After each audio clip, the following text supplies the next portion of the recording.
Hey everybody, it's Jeremy. Welcome back to EA Tetragrammaton, where we are playing This is turn 115!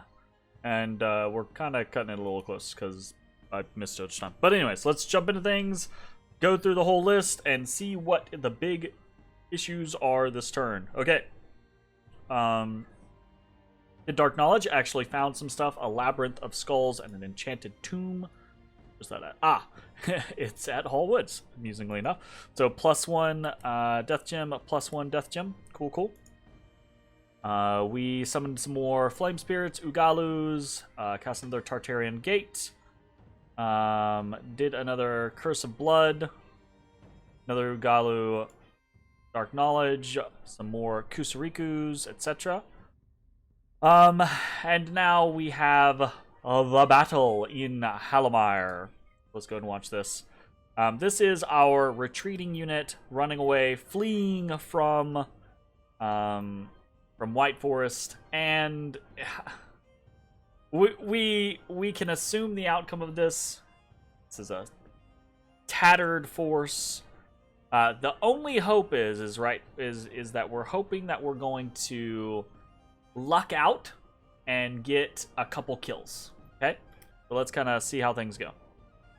Oof, and they come in swinging. They immediately just start with the Soul Slays. Oh, fuck! They do a good job of it. That hurts. We get a storm up.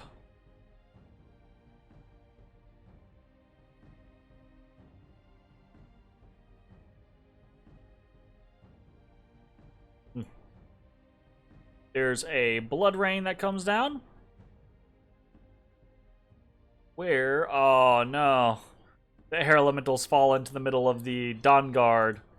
I mean, they do have shock resistance, or they do have susceptibility to shock, but I was hoping they were going to get into the back line, maybe with some of these Amis, right?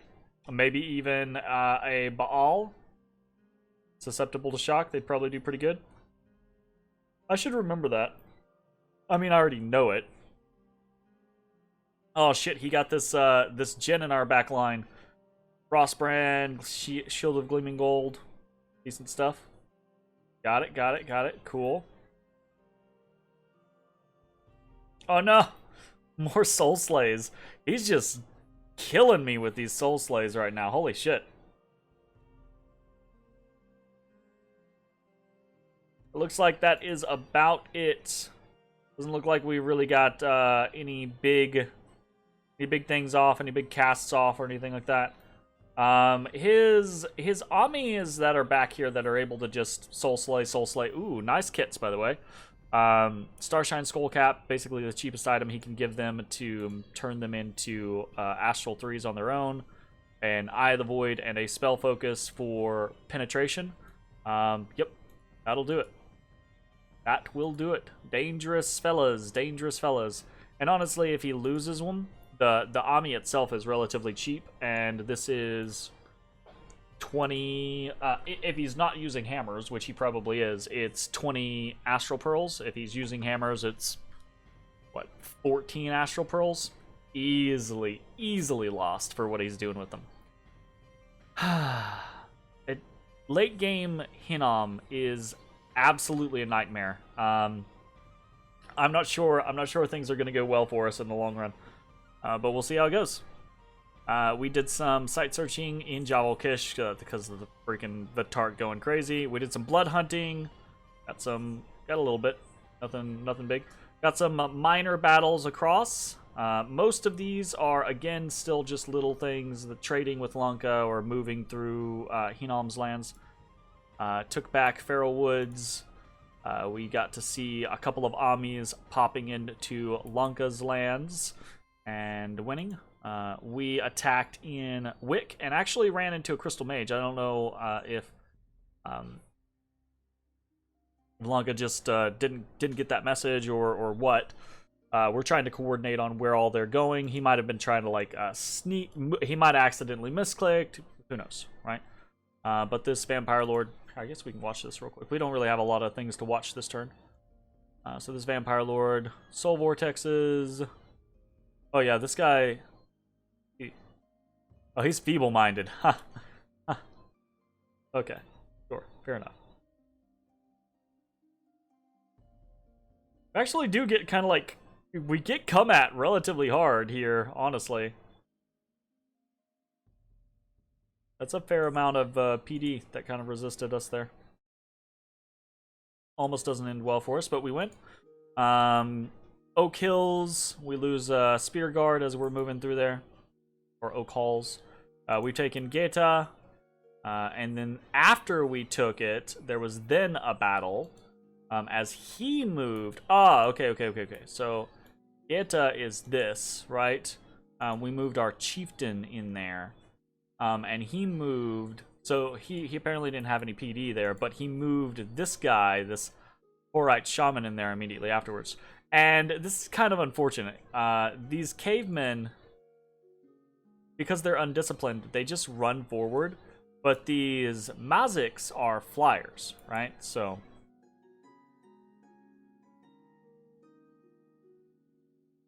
cavemen run forward, and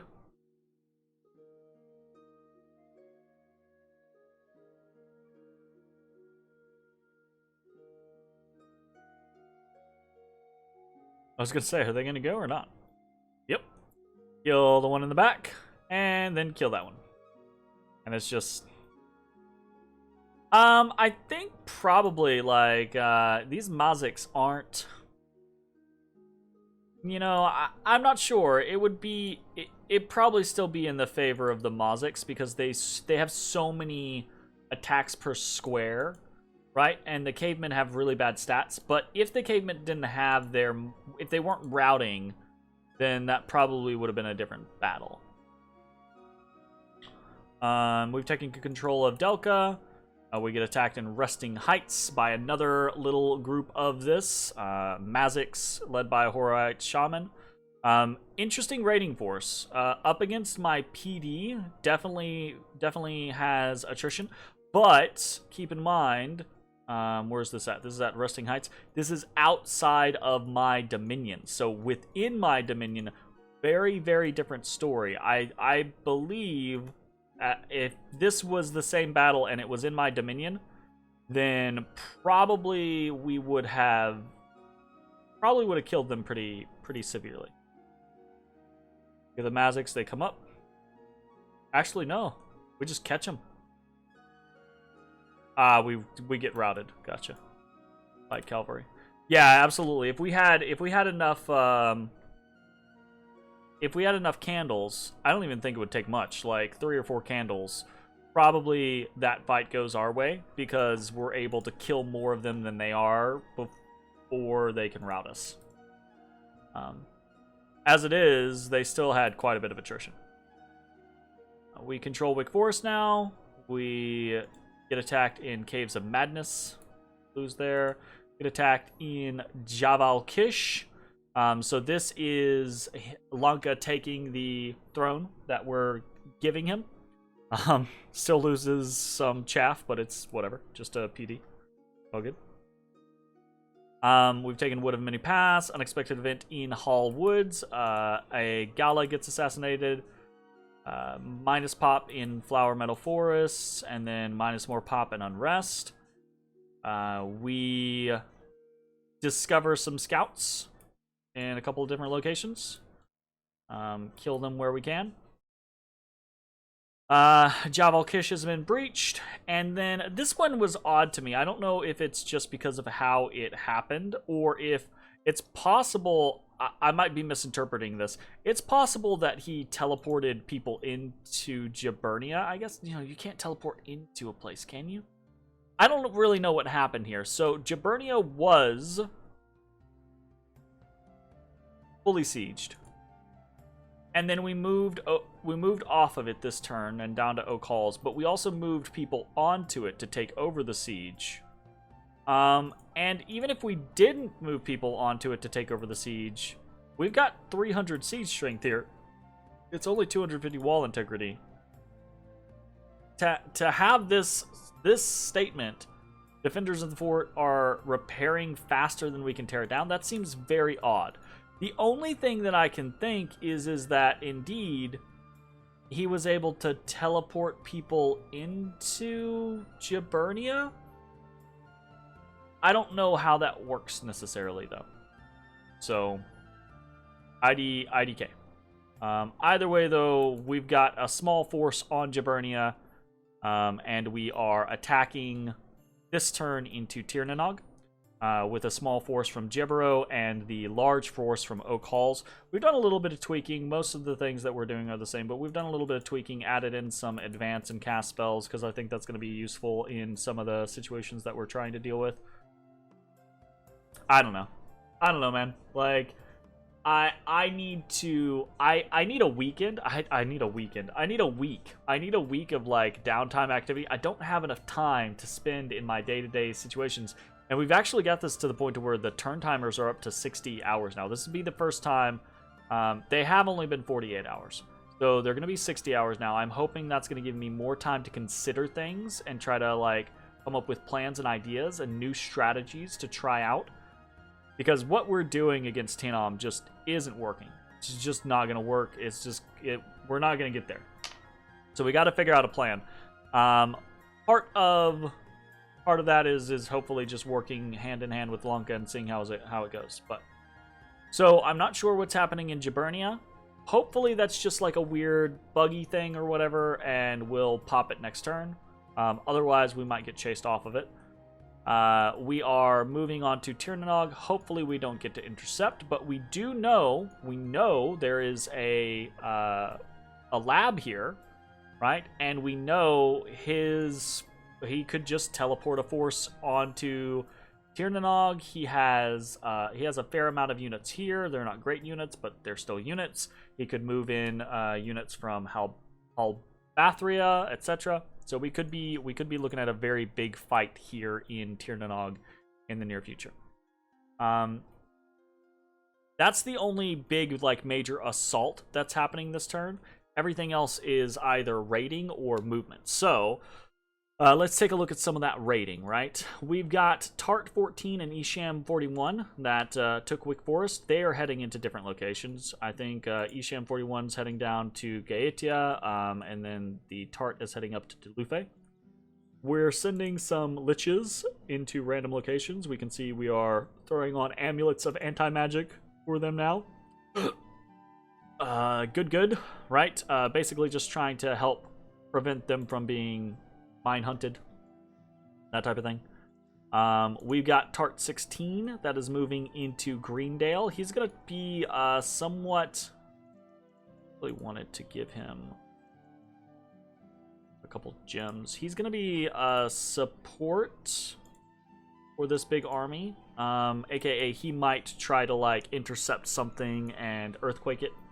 I don't know that it's gonna matter or anything like that. And we're moving Tart 13 down into Sitha. We're moving Ugalu 2 up into Gibernia to give storm support to this group. And then these other liches are actually moving into Pangaea because next turn we want to try to put more pressure on the whole situation. We've got some elders moving around to various locations to try to get defense growth happening again. We're still sending many different liches and things like that off to the western front with Hinnom. We're sending some vamps around as well, trying to spread out our blood hunting. We want to continue the blood hunting, but we've got to be cautious about, you know, that whole situation. When we get another full stack here, we're probably going to move down into Kohnberg and start blood hunting there. See how that goes. We've got individuals from our eastern front that we're going to start pulling over there. And I do want to throw this out there. I'm not abandoning the eastern front, but I am trying to shift a lot of my forces over to the west now to give me a fighting chance. And then we'll start replenishing our forces over here in the east for the future potential against Lanka. We'll see. We're not doing anything crazy this turn as far as rituals or forgings. basically, we're just trying to reforge more gear, get it to where we have more options. We're kind of low on helmets. In fact, I think we're actually not producing any helmets this turn. We're producing weapons, shoot boots, more body armors, another shade mail haberken, more rings of regeneration, or a lot more amulets of magic resistance, etc. So we're gonna be down helmets basically, but we don't have anyone. We don't have a tart or anything like that on the front line that we're waiting to put helmets on, so I'm not super worried about it. Speaking of tarts, our tart this turn is a Monstra. We will be Gift of Naturing that one this turn, and our tart 6 still is feeble-minded. This fucker has been feeble-minded for eternity. We're up to like tart 15 or 16 or something like that at this point. It's kind of crazy. I don't know what the fuck's going on there. I could be wrong on the number there, but yeah. So that's kind of annoying. We're also, I think it's going to be a good investment in the long run if we can get some more flame spirits. So we're gonna probably not every turn, but maybe every other turn, we're gonna summon flame spirits over in Pangea, or in We'll see how it goes. If we can get some more, I feel like at this point our income versus what we're utilizing is just so bad. So bad. So bad. So sad. Very, very sad. But the overall game plan remains the same, right? We are trying to establish our Western Front against Hinam. Next turn, Lanka is launching their attacks. So it will be an attack on both sides for Hinam. And we'll just have to see how it goes. That's about it. Kind of a quick turn.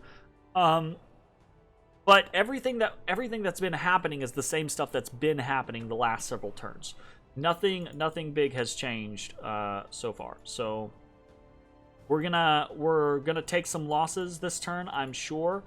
I don't have high hopes for the Tirnanog army. This is a very obvious move, and I kind of feel like we're gonna get slapped for it. But at the same time, I kind of want to do it anyways.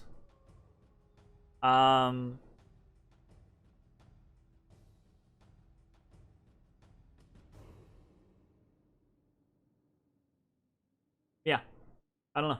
I think that's about all I can say on the matter. I don't know why, but I kind of want to do it anyways.